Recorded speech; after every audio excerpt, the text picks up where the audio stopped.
Hi, 5th grade. Mrs. Bodden here. So, today we are going to draw. And this week I'm going to give you a little bit of an easier assignment, but I'm going to also give you a challenge. So the first thing we're going to do, though, is we're going to draw today. I want you to have your paper going the tall way, standing nice and tall. We're going to fold it in half, top to bottom.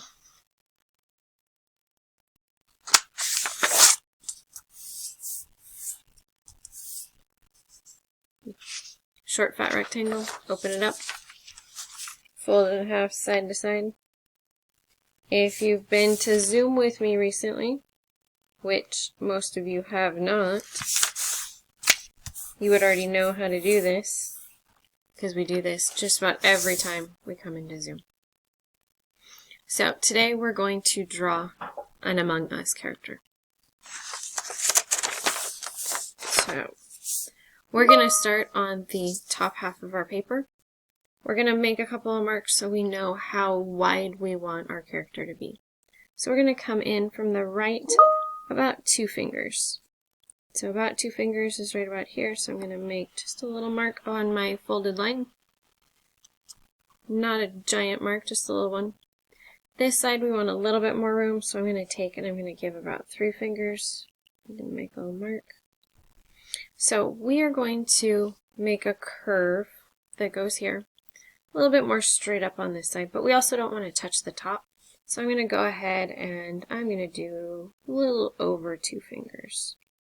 I'm just going to make a little mark on my fold. So those are your guides. 2 fingers, 3 fingers, just over 2. So for the back of our Among Us character, we want to come up almost straight. Then we're going to curve it over.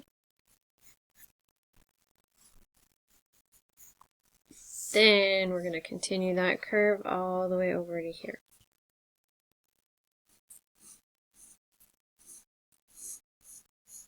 Now notice I am sketching. It is always easier when you sketch your line in to go back in and erase it. So always easier once you sketch it in lightly to go back in and erase it. Okay, so there's my head, or my top part of my Among Us character.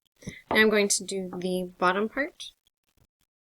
Let's see if I can get rid of a little bit of a glare from my overhead light. There we go, that looks a little better. Okay, so continuing on this side, we're going to come down and in just a little. Our leg's going to come over and come up, right up that middle fold. We want to come down almost to the bottom, so we only want to be a little over a finger. So take your finger, give yourself a little bit more space than a finger. So here's my finger, a little bit more space. I'm going to make a mark there. This is going to be where the bottom of my feet are. And the feet are pretty much at the same spot, so I want to make sure that I sketch that line across to give me that same foot spot. So I'm going to come down the left side first. Just wanted to make that look not quite so square. So I'm going to come down the left side first, and it's just a slight angle in, not much. I hit my line. I know that my leg's going to come up the middle. We're not going to go up super far, but we're going to get up a little bit. Then this one's going to curve in just a little.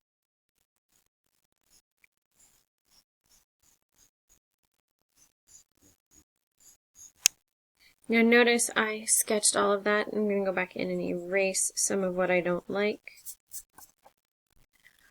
Come over on his foot, the bottom, come up, right about here. Now this leg is going to look like it is behind this leg, so what we're going to do is we're going to draw a little bit of a curve over and curve it beyond, and that's going to make it look like this leg is a little bit behind. Look like he's almost a 3/4 view. Next, we are going to draw the mask face. I don't quite, however you want to describe it. When I tell it to my husband, I'm like, well, it's his mask, but it's not. Anyway. So, this shape, that oval is going to be here. It's going to come up about here. We're going to bring it out just beyond.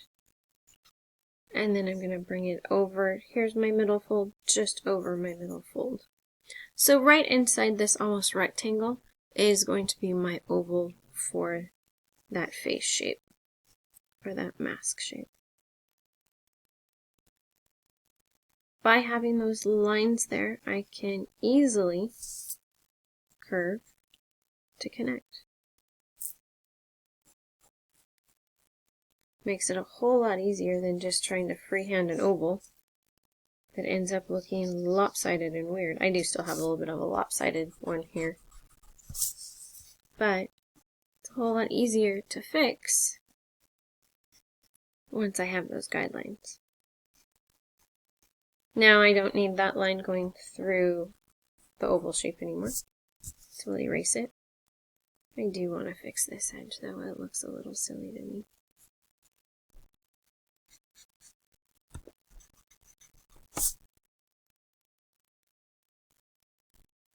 There we go. Now I'm happier with it.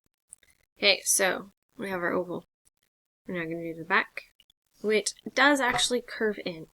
I see a lot of students trying to draw it straight out. It doesn't come just straight out. It curves down just slightly. So we're above our fold, so here's my fold. I'm going to come up, and it's going to come up and out like that. Down here at the bottom, it's almost in line here with where my legs are. So what I'm going to do is lightly take my pencil over, and we're going to go up just a little bit. It's going to come out right there, and it's going to be that same type of curve. Now, it's not going to come out here and touch the back. We want to have some space, and it's going to follow that edge, or that diagonal line, slight diagonal line. So we're going to come out, we're going to curve. There's my curve. Gonna follow this kind of angle down. This guy's gonna come out.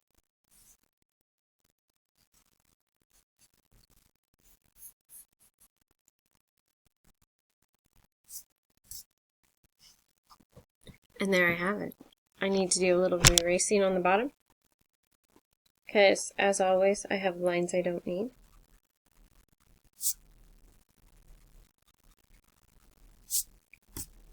Now, my challenge to you. You have this fairly simple drawing for the week. I want you to color it so it looks three-dimensional. So if this was a true oval that came out, how would that look? Now, if I color it solid, is that going to look three-dimensional? No. So I want you to play around with how you think you might be able to make this look three-dimensional. So start here, start with this pack, and you can pick whatever colors you want. I'm not going to be picky. But I do want you to, 1, have it colored, and 2, try and show me how it would look to be three-dimensional. And I'm going to do the same thing, but I'm not going to show you how it looks until next week. So, I can't wait to see yours. When you're done, take a picture of it, insert it into Teams like we've been doing. If you're having trouble with any of your assignments, you can always contact me through Teams or through Dojo. I answer both pretty much all day long and into the evening. You can also come to Zoom. You guys all have access to Zoom this week, with the exception of the clarinets and the flutes. But you guys can message me through Dojo or through Teams and I'll respond. So with that, you've got your drawing, you've got your assignment. What do you color with? That's a great question. It's going to be easier for you to do colored pencils or crayons than it would be for markers. I know markers are going to give you a brighter color, but we want to work on making this look three-dimensional as well.